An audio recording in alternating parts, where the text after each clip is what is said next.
નમસ્કાર દર્શક મિત્રો, 27મી જાન્યુઆરી 2026 અને ત્યાર પછી 2 ફેબ્રુઆરી 2026 આ 2 દિવસો ભારતીય અર્થવ્યવસ્થાના ઇતિહાસમાં લેન્ડમાર્ક ડેઝ એટલે સીમાચિહ્ન રૂપ દિવસો ગણી શકાય. એક દિવસે જેને મધર ઓફ ધ ડીલ્સ તરીકે નવાજાય છે તે યુરોપિયન યુનિયન સાથે ના કરાર થાય. જોકે એને અસ્તિત્વમાં લાવવા માટે ભારતીય કેબિનેટે પાસ કરવા પડશે. યુરોપના જેટલા દેશો યુરોપિયન યુનિયનના સભ્ય છે એ દરેક દેશની પાર્લામેન્ટ એને પાસ કરવા પડશે અને યુરોપિયન યુનિયનની પાર્લામેન્ટ એને મંજૂર કરવા પડશે. આ બધું કરતા 2027નો માર્ચ આવી જશે.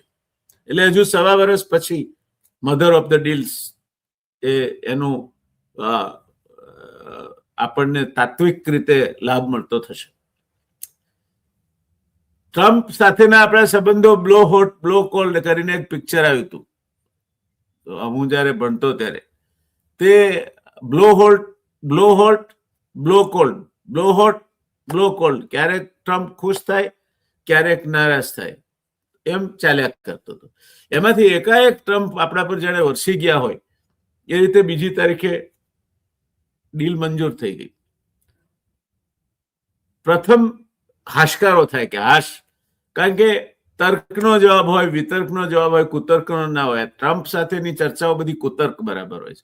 એટલે અમેરિકા સાથેની ડીલ થઈ ગઈ, પણ થઈ ગઈ એટલે શું થયું, એની શું અસર થશે, એની શેર બજાર પર શું અસર પડે, એની કૃષિ પર શું અસર પડશે, એની ડેરી પર શું અસર પડશે, એની ઉર્જા કિંમતો પર શું અસર પડશે, આ બધી બાબતો શું થશે એ તો લાડી પાડી નીવડે વખત.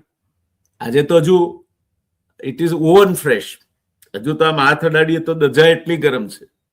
ત્યારે રિયલ ડિબેટના અમારા દર્શક મિત્રો માટે આ ક્ષેત્રે જે એક વિશ્વાસપાત્ર અને જાણીતું નામ કહી શકાય એવા નિષ્ણાત ભાઈ રવિ દિયોરાને આપણે નિમંત્ર્યા છે. આપણા મહેમાન છે, આપણા સભ્ય છે, આપણા મિત્ર છે. રવિભાઈ પાસેથી આપણે જાણવું છે કે શેર બજારે એને કઈ રીતે લીધો છે. કારણ કે આપણે હમણાં તો ચાંદીના ભાવ ચડ્યા, ચાંદીના ભાવ પડ્યા, શેર બજાર ચડ્યું, શેર બજાર પડ્યું, એમાં જ અટવાયા કરીએ છીએ. રોકાણ કરવું તો શેમાં કરો, આ પરિસ્થિતિ છે.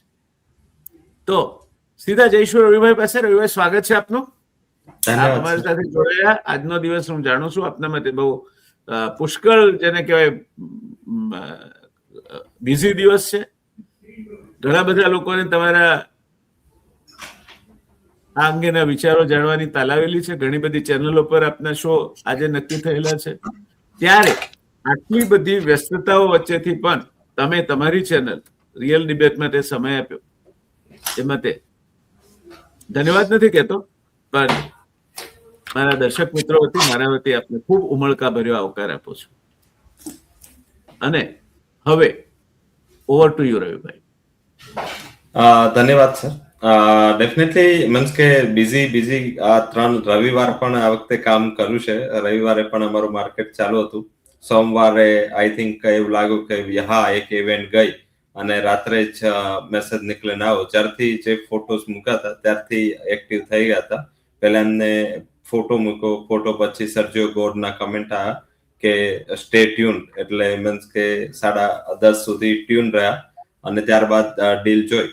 હાલાકી ડીલમાં સૌપ્રથમ જયારે મીન્સ કે ફર્સ્ટ મેસેજ પ્રાઇમા ફેસી પર જોયું ત્યારે એવું લાગ્યું કે મીન્સ કે જે એમને ટેરિફનો ઉલ્લેખ કર્યો હતો કે 25%માંથી 18%, એટલે માર્કેટને પણ થોડું અનસર્ટનિટી હતી કે 50%થી 18 થયા કે 25 થી 18 થયા, કારણ કે આ બહુ મોટો ફરક પડી જાય. જો એમને રેસિપ્રોકલ ટેરિફનો પણ ઉલ્લેખ જ કર્યો હતો, હવે સ્પેશિયલ જે એડિશનલ ટેરિફ હતા એનો કોઈ ઉલ્લેખ નહોતો. એટલે તરત જ માર્કેટને એટલું થયું કે આ શું થયું. પણ પછી ધીમે ધીમે સર્જિયો ગોરે પણ મીડિયામાં આવીને કમેન્ટ આપ્યું, પછી વ્હાઇટ હાઉસના ઓફિશિયલ સાઇડથી કમેન્ટ આવ્યું. હાલાકી એની કોઈ ઓફિશિયલ અને સત્તાવાર જાહેરાત નથી થઈ, પણ અત્યારે માર્કેટ એવું માની રહ્યું છે કે જે રીતે કાલે વાત થઈ કે ભાઈ રશિયન ક્રૂડ ઇમ્પોર્ટ બંધ કરીશું તો 25% પૂરા 0 થશે અને બીજા જે 25% છે 18% થશે, એટલે ત્યાં આપણને 60%નો એ બેનિફિટ મળશે. અત્યારે જે આપણા ઉપર ટેરિફના રેટ છે એ રેટ ફોર્ચ્યુનેટલી મીન્સ કે આપણા પિયર્સની નજીક છે કે ઓછા છે, લાઈક ઘણી બધી કન્ટ્રી 20% બાંગ્લાદેશ સહિતની કન્ટ્રીઓ છે. ચાઇના 34% ટેરિફમાં છે અને આપણે માત્ર 18% ટેરિફમાં છે. એટલે થોડી એક કોમ્પિટિટિવનેસ માર્કેટને દેખાય. હાલાકી આમાં એવું છે કે ઓલરેડી ઘણા બધા સેક્ટર્સમાં ટેરિફ હતા અને આ ટેરિફ ઉપરાંતના રેસિપ્રોકલ ટેરિફ હતા. એટલે ઇફેક્ટિવલી આપણે જોઈએ તો આજે 18% વાળા છે એ 21-22% તો પણ થઈ જાય, કારણ કે આપણે ઓન એન એવરેજ 3.5 થી 4% ટેરિફ છે ચાર્જ ઓલરેડી યુએસ આપણી પાસેથી કરતું હતું. હાલાકી આપણે બહુ આ રેશિયો વધારે હતો. હવે એ ઝીરો કરવાની વાત કરી છે. મારા હિસાબે આ પણ થોડું આપણે જોવાનું છે કે જ્યાં આપણે પછી ના નહીં પાડી શકીએ કે ભાઈ તમે 100% અમારે ત્યાં કઈ ઇમ્પોર્ટ મીન્સ કે એક્સપોર્ટ ના કરો, અમે જ માત્ર તમને મોકલશું, એ 18% મોકલશું, તમે 0% અમારે જે જોઈએ મોકલશો. એ તો જે પણ એક્સપોર્ટેબલ કોમોડિટીઝ હશે અહીંયા ઇન્ડિયામાં આવશે અને એ ડીલનો પાર્ટ ના હોઈ શકે, કારણ કે જો ડીલનો પાર્ટ બનાવે તો આ ડીલ ના થાય. તો બેઝિકલી આ એક સિચ્યુએશન છે. બીજી સિચ્યુએશનનું ક્લેરિફિકેશન એગ્રીકલ્ચર સાઇડથી છે, કારણ કે એગ્રીકલ્ચર સાઇડથી જોવાનું છે કે જે એગ્રીકલ્ચર ઉપરનું જે ડેરી પ્રોડક્ટ ઉપરનું જે વાત ચાલી રહી હતી કે ઇન્ડિયા આમાં કોમ્પ્રોમાઇઝ નહીં કરે, તો ઇન્ડિયા આમાં કોમ્પ્રોમાઇઝ નથી કરવું. એ પણ મીન્સ કે આગળ જતા ક્લેરિટી આપવી પડશે, કારણ કે અત્યારે તો અંદર વર્ડ યુઝ થયો છે, પણ જો એ થાય તો મારા હિસાબે ડેફિનેટલી ડોમેસ્ટિક ઇન્ડસ્ટ્રી માટે ઘણું બધું નેગેટિવ થાય. કારણ કે તમે સાઉથ કોરિયાનું રિયલ એક્ઝામ્પલ જો, સિમિલર વેમાં સાઉથ કોરિયાએ બધી જે ડિફેન્સ હોય કે ડેરી પ્રોડક્ટ છે, એગ્રીકલ્ચર, બધાને છૂટ આપી અને પોતાની મીન્સ કે ખાલી એક ઇલેક્ટ્રોનિક ગુડ્સની મોટી કંપની સેમસંગ વધી, બાકી એની જે આઈડેન્ટિટી હતી બહાર, મીન્સ કે આપણી જેમ જ મલ્ટી સેક્ટર આઈડેન્ટિટી વાળું કન્ટ્રી સાઉથ કોરિયા હતું અને હવે એક ઇલેક્ટ્રોનિક સેન્ટ્રિક આઈડેન્ટિટી વાળું કન્ટ્રી થઈ ગયું, કારણ કે એને યુએસ ને અપ્રુવલ આપી હતી કે એ લોકો જેટલું એક્સપોર્ટ કરે, કારણ કે એને નોર્થ કોરિયાથી ડર હતો અને નોર્થ કોરિયા સામે પ્રોટેક્શન, જેમ આપણને ટેરિફનો ડર હતો એમ એને નોર્થ કોરિયાનો ડર હતો, એટલે એમને બધી જ અલાઉ કરી દીધી અને પછી થોડી ઇકોનોમીમાં આ રીતે એક સેન્ટ્રિક આઇટમ થઈ ગઈ. તો આ એક મેજર ફેક્ટર જોવાનું છે અને હજી આ ડીલમાં ઘણું બધું મીન્સ કે મને જ્યાં સુધી અત્યાર સુધીની હિસ્ટ્રી જોઈ છે એટલે ઇઝી તો નહીં હોય ડીલ કોમ્પ્લેક્સ જ હશે અને મીન્સ કે આપણે જે ઇમ્પોર્ટ કરવાનું છે એ અમાઉન્ટ બહુ મોટી છે. એના અંતર્ગત પણ જો એ દર વર્ષે કરવાની છે, I think it's a too huge amount. $500 billion, 45 લાખ કરોડ થાય. ઇન્ડિયાની જે ટોટલ ફોરેક્સ રિઝર્વ છે એના 80% થાય. મીન્સ કે આપણી ટોટલ અત્યાર સુધી જે કમાઈ છે આપણે ફોરેક્સ રિઝર્વ એનો 80% વાપરો તો આ ડીલ થઈ છે. મારા હિસાબે આપણા માટે ડીલ એક્સપેન્સિવ છે, કારણ કે ઇન કેસ જો આપણે એગ્રીકલ્ચર પણ ઇમ્પોર્ટ કરશું, ડેરી પ્રોડક્ટ કરશું, ક્રૂડ કરીશું, જે પણ યુએસએ કીધું એ કરીશું, તો મારા હિસાબે આ ડીલ છે એ થોડી તમારે જોઈને ચાલવાનું છે. કારણ કે મીન્સ કે માર્કેટે પણ આજે જો રિએક્શન એક્સ્ટ્રાઓર્ડિનરી ખોલતામાં નિફ્ટી 1200 પોઈન્ટ ઉપર ખોલી, હાલાકી આ 1200 પોઈન્ટ ઉપર ખોલીને થોડી નીચે આવી ગઈ, 700 પોઈન્ટ સુધીની તેજી જળવાઈ રહી, કારણ કે એક તો આજે એક્સપાયરી પણ હતી અને સેકન્ડ છે કે માર્કેટને આના અંતર્ગત ક્લેરિફિકેશન જોઈએ છે કે આ ડીલ સાચામાં 18% થઈ છે કે બધી જ જેટલી આપણે આઈટમ એક્સપોર્ટ કરીશું યુએસમાં એ બધી 18% એ એક્સેપ્ટ કરશે. જો કરશે તો મારા હિસાબે પોઝિટિવ છે. જો એમાં પણ કદાચ એ રીતે આવે કે જૂની ટેરિફ ઉપરના રેસિપ્રોકલ છે, તો મારા હિસાબે આ ડીલમાં ફરીથી જેટલું પોઝિટિવ આપણે માનીએ છીએ એટલી પોઝિટિવ ના થઈ શકે. અને સેકન્ડ ક્લેરિફિકેશન એ જોઈશે કે મીન્સ કે $500 બિલિયન આપણે શું પરચેસ કરીશું, કારણ કે ઇન્ડિયાનું જે ઇમ્પોર્ટ બિલ છે એ ઇમ્પોર્ટ બિલ તો આનાથી સિગ્નિફિકન્ટ નાનું છે. લાઈક કે જે કંપની બિલિયન છે અત્યારે આપણે $47 અબજ અમેરિકા પાસેથી ગયા વર્ષે એટલે 2025માં અંદાજે 47 બિલિયન એટલે $47 અબજ આપણે આયાત કરી હતી. આપણે માની લઈએ રવિભાઈ કે $47 અબજની આયાત અને આપણી લગભગ એનાથી $50 અબજ ટ્રેડ બેલેન્સ એટલે $100 અબજની નિકાસ છે અમેરિકાને. તો 47 બિલિયનના વધીને 200 બિલિયન થાય ને તો પણ 100 બિલિયનનો ઘાટો રહે. 500 બિલિયનનો તો સવાલ જ નથી. તો 100 બિલિયનનો ઘાટો અમેરિકા સાથે રહે, 100 બિલિયનનો ચાઇના સાથે રહે, તો બીજા દેશો સાથે આપણે વેપાર જ નથી કરવાનો. પછી ભારત એ અમેરિકાનું કેપ્ટિવ માર્કેટ બની જાય, એ પ્રકારની પરિસ્થિતિનું નિર્માણ થાય. બીજું રવિભાઈ, મારે આપની સ્પેસિફિક કોમેન્ટ જોઈએ છે કે આપણા જે માલ સામાન છે, આપણે બહુ સાચું કહ્યું કે અમેરિકામાં 18% એના પર ડ્યુટી લાગશે અને અમેરિકા આપણા ત્યાં જે મોકલશે એના પર 0% ડ્યુટી લાગશે. એટલે આ ગુજરાતીમાં કહેવત છે કે તું કર મારી આંખમાં આંગળી અને હું કરું તારા મોઢામાં આંગળી, એટલે આંખે જાય ને આંગળીએ જાય. આ કઈ જાતની ડીલ છે કે જેમાં તમારા બજારમાં એમને જે વેચવાનું છે એના પર કોઈ ડ્યુટી નહીં લાગે, અને એમાં અમુક પ્રોડક્ટ તો સ્પેસિફાય કરી છે. દાખલા તરીકે સોયાબીન છે, કોર્ન, મકાઈ છે. હવે પિયુષ ગોયલ એમ કે છે કે એ ઇથેનોલ બનાવવા માટે વપરાશે. હવે ઇથેનોલની જરૂરિયાત તો ઘટતી જવાની છે. હવે ઇલેક્ટ્રિકલ વેહિકલ આવતા જવાના છે. બીજું ઇથેનોલ વાપરવાથી એન્જિનની તો સત્યાનાશી નીકળી જાય છે એમાં જે પાણી છે એના કારણે. એટલે આ બધી બાબતોમાં આપે બિલકુલ સાચી વાત કહી કે આ $500 અબજ એટલે શું, ક્યારે કરવાના? 10 વર્ષે 500 અબજે પહોંચવાનું છે તો એ બહુ મોટી વાત છે. પણ જો 10 વર્ષે 500 અબજ નહીં પહોંચવાનું હોય અને આ વર્ષે 100 અબજની આપણે નિકાસ કરીએ, 200 અબજ થાય. ધારો કે આના કારણે ભારતની તકો એકદમ વધી જાય તો 200 અબજ થાય, અને આપણે 500 અબજનું આયાત કરવાનું હોય, કોઈ હિસાબે સસ્ટેન કરી શકાય તેમ નથી. બીજું, આપણી બજારોનું શું થશે? એ બે મુદ્દા પર.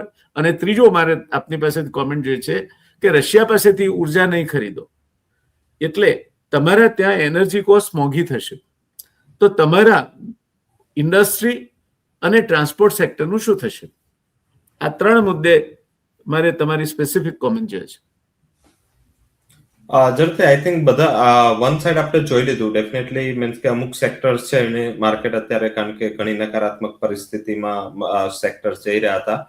જેમ્સ એન્ડ જ્વેલરી, ટેક્સટાઇલ, આ ઉપરાંત કેપિટલ ગુડ્સ, આ બધા સેક્ટર્સ છે જે ડોમેસ્ટિક નહીં પણ એક્સપોર્ટ ડિમાન્ડ અને એક્સપોર્ટ રિયલાઇઝેશન ઉપર કામ કરતા હતા. અહીંયા થોડું માર્કેટને એવું છે કે કદાચ આ લોકોને જો ફરીથી આ સપ્લાય ચેન રિસ્ટોર થાય તો થોડું રિલીફ મળે. હાલાકી એમનું ક્વોન્ટમ કમ્પેરેટિવ અમાઉન્ટ છે તો ઓછું છે, પણ છતાં આ સેક્ટર, કારણ કે લેબર ઇન્ટેન્સિવ સેક્ટર છે, લેધર, ફૂટવેર, આ બધા, તો એ સેક્ટર્સને આ ડીલ ફાયદાકારક છે. પણ ઉપરાંત જોઈએ તો નેગેટિવિટી એક થાય કે જો આપણે આમાં આયાત જે કરવાની છે, પહેલું આપણે જો એમાં આયાત કરી શકીએ કે યુએસ આપણી સાઈડ નિકાસ કરશે એ ઓટો હશે. ધારો કે હાર્લી ડેવિડસન ઉપર આપણને ઘણીવાર બ્લેમ કરવામાં હતા, જેમની પહેલી ટર્મ હતી કે ભાઈ આપણે 110% ડ્યુટી ચાર્જ કરીએ છીએ, એ જો 0 કરી દીધી તો અહીંની જે કંપનીઓ છે ઇકોનોમિકમાં જ જશે, ઇકોનોમિક મોટરસાયકલ. એનાથી ઉપરાંતનું જે એમનું વર્ચસ્વ સ્થાપવાની એમની હતી આઈસર મોટર છે, પ્રીમિયમ સેગમેન્ટમાં નહીં રહેલું. હા, એ લોકો હવે હીરો મોટોકોર્પ છે એમની સાથે હાર્લી ડેવિડસન નું ટાઈપ છે, એટલે લોકો આયાત થશે તો થોડી ત્યાં આયાત વધશે. સેકન્ડ, આપણે ત્યાંથી જે ઇમ્પોર્ટ કરવાની છે, ટેસ્લા કાર કરવાની છે. અત્યારે કારને ઇમ્પોર્ટમાં સૌથી મોટો ઇશ્યુ આવે છે આપણી ડ્યુટી. હવે જો આપણે ડ્યુટી રિડ્યુસ કરીએ તો આઈ થિંક કે એ પણ આપણા ઇન્ડિયામાં ડમ્પ કરે. અને સેકન્ડ, આપણે યુરોપ સાથે ફ્રી ટ્રેડ એગ્રીમેન્ટ કરી છે તો એ નહીં મોકલે તો યુરોપ 1,25,000 કાર લઈશું આપણે, એવું સંમતિ કરી છે આપણે. હા, અને યુએસ પણ એગ્રી નહીં થાય 1.25 45% ડ્યુટી પર. હા, આપણે પણ એ ધીમે ધીમે, હા, એ જો બંને આપણા લક્ઝરી કાર અહીંયાથી જશે તો ત્યાં પણ આપણે ઇકોનોમિક કારમાં જ સસ્ટેન થઈશું. ત્યાં પણ જે લક્ઝરી છે, કારણ કે જે મેઇન પ્રોફિટ બને છે લક્ઝરી આઇટમ્સમાં માર્જિન્સ કમ્પેરેટિવ સારા હોય છે, એટલે આપણે મજૂરી જ કરવાની છે. ત્રીજું જે સેક્ટર છે ડિફેન્સ. આપણે ડિફેન્સની આત્મનિર્ભરતા ઉપર બહુ બધા પ્રયાસો કર્યા છે. માંડ આ આટલા વર્ષોની, આટલા દશકોની મહેનત પછી આપણે ડિફેન્સમાં ઘણું બધું આત્મનિર્ભર થવાની ટ્રાય કરી છે. રિસર્ચ આવી રહ્યું છે, છોકરાઓ છે એજ્યુકેશનમાં ઇન્ટરેસ્ટ દાખવી રહ્યા છે, કારણ કે ઓપોર્ચ્યુનિટીઝ ને તકો હોય છે, અને ઓર્ડર સાઇઝ એમની બહુ મોટી હોય છે. લાઈક કે 20,000 50,000 કરોડની ઓર્ડર સાઇઝ હોય એટલે કંપનીઓને પણ ખર્ચા કરવું પોસાય. હવે જો આપણે ડીલમાં ડિફેન્સ લઈએ છીએ તો આપણી કંપનીઓનું શું થશે એ પણ આપણે જો સવારે ખબર નહીં, લોકો એવું વિચાર રહ્યા હતા કે મીન્સ કે આપણી કંપનીઓ એની કંપનીઓ સાથે ટાઈપ કરશે. હવે યુએસ ની બીજી, રવિભાઈ સોરી ટુ ઇન્ટરપ્ટ યુ, અમેરિકાની બીજી ખાસિયત એ છે, રશિયા જે આપે છે આપણને લેટેસ્ટ એની ટેકનોલોજી આપે છે આપણને, સુખોઈ આપે તો એની ટેકનોલોજી આપી આપણે એ બનાવી શકીએ.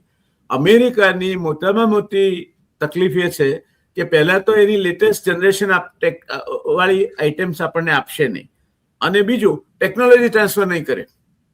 એટલે અમેરિકા જો આપણા ત્યાં ડિફેન્સમાં હાવી થઈ જાય તો ગમે ત્યારે એ ભારતનું કાંડું આંબળી શકશે, જે રશિયાને નહોતું કરતું અને કરી શકવાની પોઝિશનમાં પણ નહોતું, કારણ કે we are dependent upon indigenisation of Russian technology, જે આ અમેરિકા ઉપર આધાર રાખવામાં આપણે આ પણ એક મોટી તકલીફમાં પણ જરૂરથી એ શું કામ ટ્રાન્સફર કરશે ટેકનોલોજી? આઈ થિંક કે રશિયાને શું ઇસ્યુ છે? મેન પાવર ઇસ્યુ છે, ક્વોલિટી મેન પાવર ઇસ્યુ છે. એને ઇન્ડિયાએ ફરજ પાડી છે કે અમે તો તમારી પાસેથી લઈશું જો તમે અમને ટેકનોલોજી. યુએસ નહીં માને, યુએસ એટલું ઇઝી માને એવું દેખાતું નથી. સેકન્ડ, કે યુએસ શું કામ ટ્રાન્સફર કરે? કારણ કે યુએસ ને તો 0% ડ્યુટી હવે મોકલવાનું છે. હવે જો એને 0% ડ્યુટી મોકલવાનું છે તો ઇન્ડિયામાં બનાવે કે યુએસ માં બનાવે, એને શું ફરક પડે? તો એમના એમ્પ્લોયમેન્ટ બનાવવાને ઓન ધ કોન્ટ્રરી ગેરફાયદો છે. હા, અને એને માગા અંતર્ગત એમને તો શું કરવું? કેપેસિટી યુટિલાઇઝેશન એટલે fix cost plus variable cost પર પ્રાઇસિંગ કરીને તમને વેચી શકાય. અને એ તો ક્યારેય ઓફશોર જતું જ નથી. એની જે પણ એક્સપાયર થયેલી ટેકનોલોજી ટ્રાન્સફર નથી કરતો. આજે જો તમે કે અત્યાર સુધી જેટલી એમની જૂના પ્લાન છે એ પણ તમારે જો અપગ્રેડ કરાવો હોય તો યુએસ સિવાય કોઈ ના કરી શકે. એટલે તમારે એની જ પાસે જવું પડે. તો એ છે ડિફેન્સ અંતર્ગત છે. સેકન્ડ એ છે કે એગ્રીકલ્ચર જો આપણે મીન્સ કે નહીં કરીએ અને ન કરીએ વધારે સારું, પણ જો સોયાબીન છે કે એ સાઈડ જશું તો એમાં પણ આપણે ઓઇલ ઇન્ડિયા મિશન અંતર્ગત આપણે ઘણા બધા એફર્ટ્સ ખર્ચા કર્યા છે. તો જો આ ખર્ચા છે એ ખર્ચાનું શું થશે એ પણ વધારે ઇમ્પોર્ટન્ટ છે. કારણ કે આપણે એટલું બધું કેપેક્સ તો કરી દીધું છે, ગવર્મેન્ટે આનું ફાળવણી પણ કરી છે અને આપણે આત્મનિર્ભર ત્યાં બની ગયા છે. આઈ થિંક પલ્સીસમાં પણ છે. પલ્સીસમાં પણ આપણે આત્મનિર્ભર બનવા 8 થી 9 વર્ષ મહેનત કરી. અને ઇન્ડિયાનો એક મીન્સ કે બીજું આપણો એક ઇસ્યુ છે કે આપણે જ્યારે ત્યારે કોઈ વસ્તુ બહારથી મળે અને જો થોડી કોસ્ટ વધારે હોય તો આપણે ચૂકવી દઈએ છીએ, પણ આપણે ટ્રાય નથી કરતા કે લાઈક આપણે જ્યારે કોરોના આવ્યું ત્યારે એપીઆઈ અંતર્ગત એટલું બધું માથાકૂટ કરીને આપણે આટલી બધી સ્ટ્રેટેજી બનાવી કે એપીઆઈ આવે ઇન્ડિયામાં જ પરચેસ આપણે કરશું. રેર અર્થનું ત્યારે વાત થઈ કે મેગ્નેટ આપણે અહીંયા જ પ્રોડ્યુસ કરશું, પણ ફરીથી જ્યારે ચાઇનાની સપ્લાય રિસ્ટોર થઈ તો આપણે આ બધું જ પાછું મીન્સ કે જે ચોપડી હોય એ બધી આપણે હવે માળિયામાં મૂકી દીધી અને આપણે હતા ત્યાં આવી ગયા. તો જો ત્યાંથી જ અહીંયા ડમ્પ થશે અને આપણે મીન્સ કે અત્યારે સર્વિસમાં તો ઘણું આપી રહ્યા છે. મારા હિસાબે સર્વિસ આપણે બહાર બાકાત રાખ્યું છે. આપણી કંપનીઓ સર્વિસ આપી પણ રહી છે અને લઈ પણ રહી છે. એના પર ડ્યુટી નથી એટલે એમાં અમેરિકાએ અંચાઈ કરી છે રવિભાઈ. અમેરિકાએ શું કર્યું છે કે અમેરિકામાંથી કોઈ કંપની બહાર કરાવે કામ તો એના ઉપર 25% ટેક્સ નાખ્યો છે. આ છે એટલે આમ તો સર્વિસ ઉપર ડ્યુટી છે જ નહીં, પણ આ અમેરિકાએ કર્યું છે. સર્વિસ પર મીન્સ કે એની સર્વિસની અમાઉન્ટ આપણી સર્વિસ કરતા બહુ વધારે છે. એની કંપનીઓ ફેસબુક છે, માઇક્રોસોફ્ટ છે, ઘણી જેટલી કંપનીઓ યુએસની સોશિયલ મીડિયા છે, જાયન્ટ કંપનીઝ છે બધી. હા, અને બધી જ કંપનીઓનું મેજર માર્કેટ અત્યારે ઇન્ડિયા છે. કારણ કે ચાઇનાએ તો બધાને બેન રાખ્યું છે. એટલે બેઝિકલી ઇન્ડિયા પણ ઘણું આપી રહ્યું છે. એવું નથી કે ઇન્ડિયા કઈ આપી નથી રહ્યું. હવે બસ એ જ છે કે મીન્સ કે આટલું બધું આપણે આપી રહ્યા છે ને આપણે આપવા માટે થોડું કમિટમેન્ટ પણ કરી રહ્યા છે. તો મારા હિસાબે હજી પણ ડીલના પેપર્સ આવશે, ડીલ સાઇન થશે, જેનો ટાઈમ લાગશે. એમાં બસ આ બધું ક્લેરિફિકેશન જોઈશે. કારણ કે ડોમેસ્ટિકમાં આપણે મહેનત બહુ કરી છે. મીન્સ કે જેટલી સરકારો છે બધી જ સરકારોએ ઘણી ટ્રાય કરી છે કે આપણે આ બધી વસ્તુ બહાર ઉપર ડિપેન્ડન્સી ના રાખે. પણ આમાં જો ફરજ પડે આપણને, કારણ કે $500 બિલિયન આપણે જો પહોંચવું છે કે આપણે કોઈ પણ રીતે અમાઉન્ટ પહોંચ્યું છે તો મેક્સિમમ આપણે ત્યાંથી લેવું પડે. હવે જો આપણે મેક્સિમમ ત્યાંથી પરચેસ કરીશું તો રશિયા તો આપણું ફ્રેન્ડ છે, એના સાથેના રિલેશનનું શું?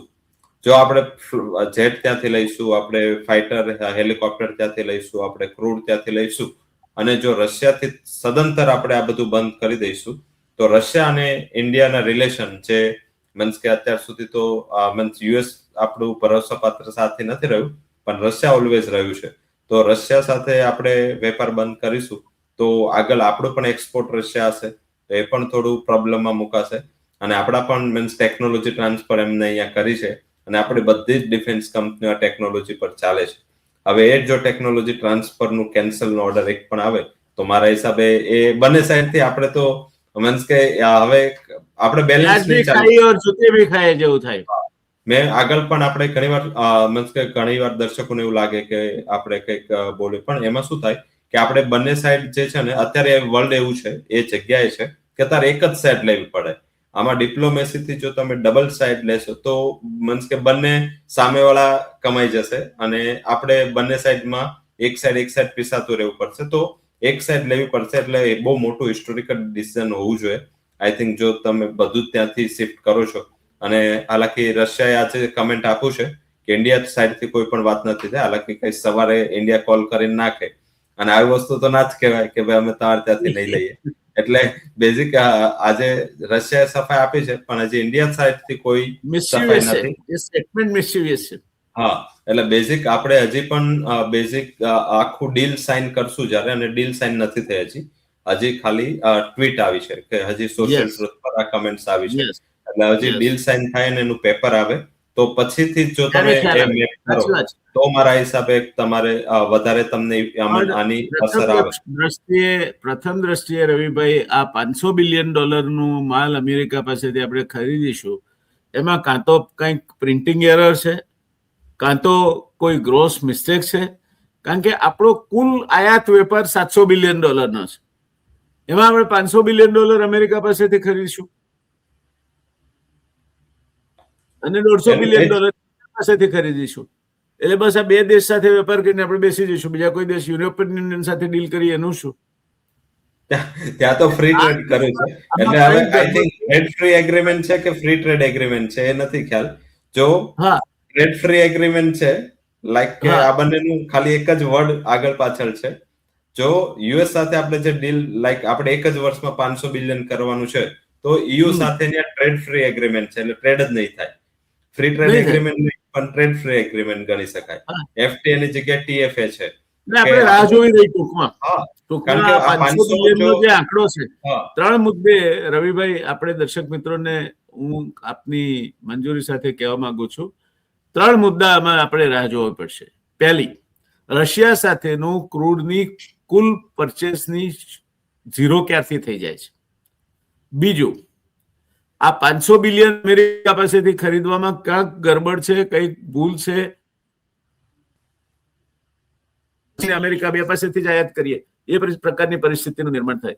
એટલે આપણે આવનાર સમયમાં શું કરીશું એ બાબતમાં મને લાગે છે કે આ ડીલ વિશે આપણે જ્યાં સુધી વિગતે નહીં જોઈએ ત્યાં સુધી આપણને ખ્યાલ નહીં આવે. એટલે આપની એ મુદ્દા સાથે હું સંમત છું કે આમાં આપણે રાહ જોઈએ. ત્રીજો મુદ્દો છે, એ મુદ્દો એગ્રો અને ડેરી પ્રોડક્ટ્સનો છે. જો ડેરી પ્રોડક્ટ્સમાં મિલ્ક પાવડર અથવા તો ચીઝ અથવા આ પ્રકારની કોઈ પણ પ્રોડક્ટ આવશે તો ભારતીય ડેરીના કરતા 20% ભાવ ફરક વાળી આવશે, 0 DTO સાથે, અને આપણા ડેરી ઇન્ડસ્ટ્રીનું સત્યાનાશ નીકળી જશે. એટલે એની પણ સ્પષ્ટતાની રાહ જોઈએ. આ ત્રણેય મુદ્દે હું આપની સાથે સંમત છું. એક ચોથી વાત મારે ઉમેરવી હતી, એ કે જેને આપણે મધર ઓફ ડીલ્સ કહીને વધાવીએ યુરોપિયન યુનિયન સાથેની, એ એક મુસદ્દો છે, એ એક પ્રપોઝલ છે જે 27મી જાન્યુઆરીએ ઉર્સુલા વન્ડરલિન અને એન્ટોનિયો, યુરોપિયન યુનિયન અને યુરોપિયન કાઉન્સિલ તરફથી, અને prime minister of India Narendrabhai Modi વચ્ચે હસ્તાંતરિત થઈ છે. હવે ભારતની કેબિનેટે એને મંજૂરી આપવી પડશે. યુરોપના બધા જ દેશો જે યુરોપિયન યુનિયનના સભ્ય છે એમની પાર્લામેન્ટે એમને મંજૂરી આપવી પડશે. ત્યાર પછી યુરોપિયન યુનિયનની પાર્લામેન્ટે એને મંજૂરી આપવી પડશે. આ બધું કરતા દર્શક મિત્રો માર્ચ 2027 આવશે. એટલે આ 1.25 વર્ષ પછી અમલમાં આવે તેવી વાત છે. આવતીકાલે અહીંયા બધું સસ્તું થઈ જશે ને આપણે મર્સિડીઝ ખરીદી લઈશું એવા કોઈ સપના જોશો નહીં. નથી વાઇન સસ્તો થવાનો જો તમે એની ચિંતામાં હો તો, નથી પાસ્તા સસ્તા થવાના. આ બધું જ્યારે આ ડીલ અમલીકરણ થશે ત્યારે 2027 માર્ચ મહિનો આવ્યો હશે ત્યાર સુધીમાં થશે. એટલે આ બધી બાબતે જ્યાં સુધી એની વિગતો હાથમાં ન આવે ત્યાં સુધી માત્ર એક આપણે હાશકારો કેમ અનુભવીએ છીએ કે આપણે એવું વિચારતા હતા કે રવિભાઈની કોર્ટમાં આપણે જઈશું તો 5,000 રૂપિયા દંડ તો કરશે જ ને, આપણે વિચારીને દુખી હતા. પછી રવિભાઈ દંડ તો કર્યો જ, પણ 500 રૂપિયા કર્યો એટલે આપણે રાજી છીએ. દંડ થયો એનો વાંધો નહીં, પણ 500 રૂપિયા થયો છે. એટલે આ ડીલ અમેરિકા સાથેની આપણને કેટલી ફળશે, ઉર્જાની કિંમતો કેટલી મોંઘી થશે, ડેરી અને ખેતી ઉત્પાદનો બાબતમાં શું છે, અમેરિકા પાસેથી આ $500 બિલિયનનું ગતકડું શું છે માલ ખરીદવાનું, આ બધી બાબતે આપણે રાહ જોવી પડશે. તે દરમિયાનમાં રવિભાઈ આજે તો શેર બજારે ધમાકો બોલાવીને પાછો. હમણાં તો અત્યાર સુધી બધું પડતું જ હતું, ચાંદી તૂટી, સોનું તૂટ્યું, શેર બજાર તૂટ્યું, બધું તૂટતું હતું. આજે એમાં પાછું કંઈક જીવ આવ્યો છે અને સારું એવી રિકવરી થઈ છે. સેન્સેક્સમાં પણ થઈ છે, નિફ્ટીમાં પણ થઈ છે. તો આ શેર બજાર મને લાગે છે હવે કઈ ચાલ ચાલશે, કેવું રહેશે આપના મત પ્રમાણે? ઝડપથી ભારતીય શેર બજાર રિયાલિટી પર ઓછું, હોપ પર વધારે ચાલે છે. અને આ હોપ છે, રિયાલિટી હજી બની નથી. જ્યાં સુધી રિયાલિટી બનશે નહીં ત્યાં સુધી મારા હિસાબે એક સારું સેન્ટિમેન્ટ હશે. એસટીટી ના હિસાબે થોડું માર્કેટે ડરીને ચાલુ. જો એસટીટી નો નિર્ણય બજેટમાં ના હોત તો મારા હિસાબે આજે માર્કેટમાં એક બમ્પર રેલી હોત અને સસ્ટેન થયો હોત. આજે માર્કેટ 1200 પોઈન્ટ ઉપર ખોલીને પછી 700, 650 થી 700 વચ્ચે આખા દિવસ પસાર કરો અને આટલા બધા ન્યૂઝ હોવા છતાં માર્કેટે 50 પોઈન્ટમાં પછી તો છેલ્લે નિફ્ટી પડતી હતી. તો definitely market weight and watch મોડમાં હતું. માર્કેટે જે નેગેટિવિટી માંથી બહાર નીકળ્યું એનું રીઝન એક કરન્સી હતું. રૂપીનું તમે મોમેન્ટ જોશો તો આપણો ભારતીય રૂપિયો આજે ઘણો સ્ટ્રોંગ થયો અને આ સ્ટ્રેન્થના હિસાબે આજે આપણને શું રહ્યો ડોલરની પેરિટીમાં રૂપિયાનો ભાવ? આજે 90 થઈ ગયો, 92 વાળું. એટલે બેઝિકલી આના હિસાબે થોડી એક રિલીફ મળી માર્કેટને. અને જે પણ આ રીઝનના હિસાબે દબાયેલી કંપનીઓ હતી ત્યાં થોડું શોર્ટ કવરિંગ જોવા મળ્યું. ત્યાં રિયલ એસ્ટેટ જો ઘણા ટાઈમથી ફસાયું હતું ત્યાં આજે 4-5% તેજી હતી. હાલાકી રિયલ એસ્ટેટ અને આ ડીલને કોઈ લેવા દેવા નથી, પણ એક સેન્ટિમેન્ટ ઇમ્પ્રુવ થયા બધાની સાથે પણ દોડ્યું. હા, સેકન્ડ છે કે ઇલેક્ટ્રોનિક ગુડ્સ, ટેક્સટાઇલ, આ બધી જે ડાયરેક્ટ ડીલમાં થવાની છે બધી કંપનીઓ 20% ઉપર બંધ થઈ, પણ એનું નિફ્ટીમાં કોઈ વેટેજ નથી. એટલે એના હિસાબે તમને 20% તેજી નિફ્ટીમાં રિફ્લેક્ટ ના થઈ. પણ જો આ ડીલ આપણે માનીએ કે આ $500 બિલિયન છે, 10 વર્ષના ડીલ હોય કે થોડું આપણને લોંગર ટર્મનો હોરાઇઝનમાં હોય, આવે ત્યારે ખબર પડે. અત્યારે આપણે કશું પણ ધારીશું ને તો ખોટા પડીશું. દર્શક મિત્રો, આ $500 બિલિયન નો માલ ભારતે ખરીદવાની જે સંમતિ આપી છે એવું ના હોય. આપણે કુલ $700 બિલિયન થી થોડો વધારે આયાત કરીએ છીએ. એમાં એકલા અમેરિકા પાસેથી $500 બિલિયન નો માલ આયાત ન થાય. બીજા બધા દેશો પાસેથી, યુરોપિયન યુનિયન પાસેથી, ચાઇના પાસેથી, રશિયા પાસેથી, યુનાઇટેડ અરબ એમિરાત પાસેથી, આ બધા જે આપણા ત્યાં મોટા નિકાસકારો છે આપણી બજારમાં, એ લોકોના ગણતરી મૂકીએ તો $1000 બિલિયન થઈ જાય. તો શું આપણી વેપાર ખાત કેટલી રહેશે? આપણે 700 બિલિયનની 1000 બિલિયન થઈ જાય અને એક્સપોર્ટ ઝૂકી જાય તો શું થશે? તો ભારતીય અર્થવ્યવસ્થા તૂટી પડે. એટલે આમાં કંઈક ભૂલ છે અને બેનિફિટ ઓફ ડાઉટ આપણે એવું સમજીને આપીએ કે જ્યારે આની સ્પષ્ટતા આવશે ત્યારે આ $500 બિલિયન ક્યારે કરવાનું છે, લોંગ રનમાં કરવાનું છે, એના માટેનો સ્પ્રેડ શું છે, કે કયા રીતે સ્પ્રેડ કરવામાં આવ્યું છે. જો એ સ્પ્રેડ વર્ષે અત્યારે અમેરિકાને આપણી નિકાસ $100 બિલિયન છે, આયાત $47 બિલિયન છે, એટલે $53 બિલિયન પુરાંતરે છે. તો એ જો આયાત અમેરિકાની 47 માંથી 100 થાય તો બમણી થઈ ગઈ, 47 માંથી 150 થાય તો અઢી ગણી થઈ ગઈ, અને 47 માંથી 200 થાય તો એ એકદમ અશક્ય લાગે તેવું થઈ ગયું. તો આ $500 બિલિયન ની વાત છે, જે ક્યાંક કોઈ ગડબડ છે, કોઈક ભૂલ થઈ છે, કોઈક સમજફેર થયો છે, અને ટ્રમ્પ રાતે કરે છે આ બધું જે નાટક કરે છે. ટ્રુથ સોશિયલ, એને ટ્રુથ સોશિયલના બદલે એના ટ્વિટર હેન્ડલનું નામ પણ અનટ્રુથ સોશિયલ રાખવું જોઈએ, કારણ કે વારે ઘડીએ ફરી જવા માટે ટ્રમ્પ જાણીતો છે ને જાત જાતના ગતકડા કાઢ્યા જ કરે છે. એટલે આપણે રાહ જોઈએ. રવિભાઈની વાત સાથે હું સંપૂર્ણ સંમત છું. શેર બજારને ઘણા વર્ષો પછી, ઘણા વખત પછી, વર્ષો પછી તો નહીં કહું, ઘણા વખત પછી એક એના સઢને અનુકૂળ પવન મળ્યો હતો, એટલે શેર બજાર દોડ્યું છે. નિર્મળાબેન નામની બ્રેક એને લાગી ના હોત તો કદાચ આજે 1500 પોઈન્ટ સુધી પહોંચ્યું હતી. તે 700 આજુબાજુ આવીને લબડી ગયું. એટલે નિર્મળાબેન આપણી અર્થવ્યવસ્થા ઉપર એક મોટી બ્રેક છે. એ બાબતમાં હું પહેલા માનતો હતો. આ વખતના બજેટ થકી હવે એસટીટી, જ્યારે શેર બજાર ખાડામાં પડ્યું હતું, સેન્ટિમેન્ટ નરમ હતો, લોકો નિરાશામાં હતા, શેર બજાર ઝોલા ખાઈ રહ્યું હતું, તેવી વખતે એસટીટી નાખવાની ક્યાં જરૂર હતી ને? એકમાં 150% વધારે, એકમાં 250% વધારે. તમે કહો કે આટલા 0.15 વધારીને 0.25 કર્યો, પણ 15 ઉપર 10 વધ્યો એ તમે ગણો ને, 15 ઉપર 25 વધ્યો કે 35 વધ્યો એ ગણો ને તમે. એટલે શેર બજારમાં એસટીટી ના નાખ્યો હોત તો આજે ખરેખર દિવાળી ઉજવાતી હોત. પણ તો પછી નિર્મલાબેનનો રોલ છે શું? નિર્મલાબેન છે તો આટલા માટે જ કે ભૂલે ચૂકે એ હસતા નથી અને કોઈને હસવા દેતા નથી. જેમ નરેન્દ્રભાઈ મોદીએ એક વાત કહ્યું તો હું ખાતો નથી ને કોઈને ખાવા દેતો નથી.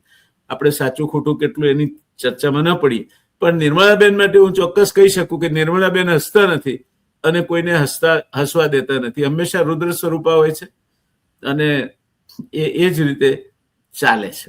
એટલે આ બજેટમાં એમણે શેર બજાર પાછું, આ જો અમેરિકાની ડીલ ના આવી હોત તો આજે ધડમ કરતું રવિભાઈ 501 પોઈન્ટ તૂટ્યું હોત શેર બજાર આજે. હા, ઓલ ઓવર આઈ થિંક કે માર્કેટ કરેક્શન મૂડમાં જ હોતે.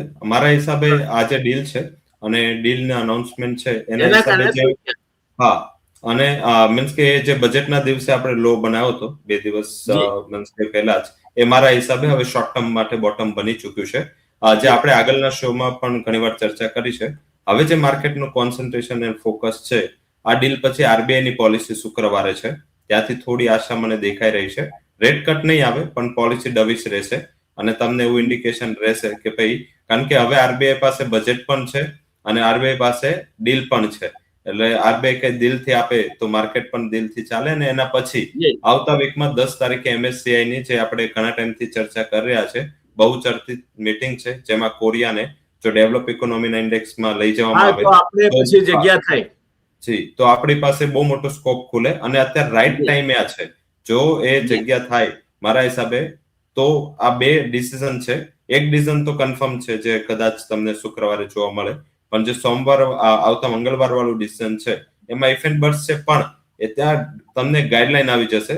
મીન્સ કદાચ અત્યારથી નહીં થાય પણ તમને આવતા મીટિંગની પણ ગાઈડલાઈન મળી જશે કે આવતી મીટિંગથી કોરિયાને લેવામાં આવશે, કારણ કે કોરિયા બધા જે પેરામીટર છે MSCI ના એ પાર કરી ચૂક્યું છે. હા, એના હિસાબે મને એવું દેખાઈ રહ્યું છે કે ભારતમાં જે પણ બજેટના દિવસનો લો છે એ હમણાંની બોટમ બની ચૂકી છે એવું માની લેવું જોઈએ. આનો અર્થ એ થાય રવિભાઈ કે આપણી આવતા શનિવારની રેગ્યુલર બેઠક માટે આપણે બંને મુદ્દાઓ રાખી શકીએ. આવતો શનિવાર ને એના પછીનો શનિવાર તો વાંધો નહીં આવે. આજની ચર્ચા માત્ર આ પેલું એના જેવું છે, physician sample not for sale. America ભારતની trade deal it's like a physician sample not for sale. ખરેખર શું છે, એનું રાજ શું છે, એ पर्दे में रहने दो, पर्दा ना उठाओ, पर्दा जो उठ गया तो राज खुल जाएगा, पर्दे में रहने दो, पर्दा ना उठाओ. તો પડદો કઈ રીતે ઉચકાય છે અને ટ્રમ્પ હવે એના કોથળામાંથી કાબરો કાઢે છે કે કાળો કાઢે છે, કોબરા કાઢે છે કે ક્રેટ કાઢે છે, જોઈએ. મળતા રહીશું રવિભાઈ. ખૂબ ખૂબ આભાર. ધન્યવાદ. Thank you. આવજો.